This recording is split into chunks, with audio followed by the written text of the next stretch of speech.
Chaye ya inje Makorokote zubaro kuswa warumbiza Chaye ya inje Unizayu bibayu gemte Komsae Komanganya tsori rase spring Nyowani ine ushingi zerene upeni Uwakapinda sesuva rinotumbuka Muchirimo Muzukuru Hansvatsi Unovenekera kamuri roga roga Wakangwara uremekeza Wakasimba Uine moyo uzerene ungwaru yerudo rusinga peri Zitarako rinoreva Shumba ine ushingi Asi unopamba ne unyoro Haudadi hauna kutonhora Kudada kwa kachena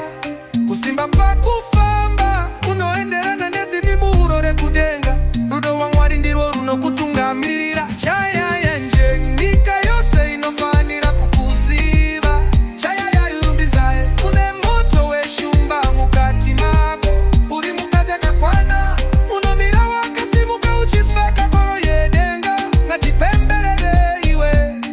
Kuva yako yashika usadzokera shure Saka zidzira pamwe chete Vadzidzisi vamwe chete Pasiri mwe chete Tichiri kunzwa kuseka kwedu kana baba vaitambaru iyo irwo Sizobambelela kuso isi pambano Mufaro kutamba chokwadi chizina mumvuri Uye ini ndinofarira chaizvo Kana uchitaura chichu Malume unozeza zvozo zvino ndinyaradza Mamepo ine dutu Kunyange kana ndiri muchimiro cheshumba Unondiya uchidza nerunyararo Malume musavunduke Zvinoita sekunge uri ponguva dzese Asi tusangana neshamwari yako mo blessings Unowanzodzivirira kuvenekwa Waita zvakawanda Kunyange usingaratidzwe Usiku we Netflix Mitambo yeboka Mafaro ekuisa mapia mambira Afrobeat zvinozunza Uine Ibrahim Isaki nakadipa divi pako Muri akazara Rudondiro rutunga miri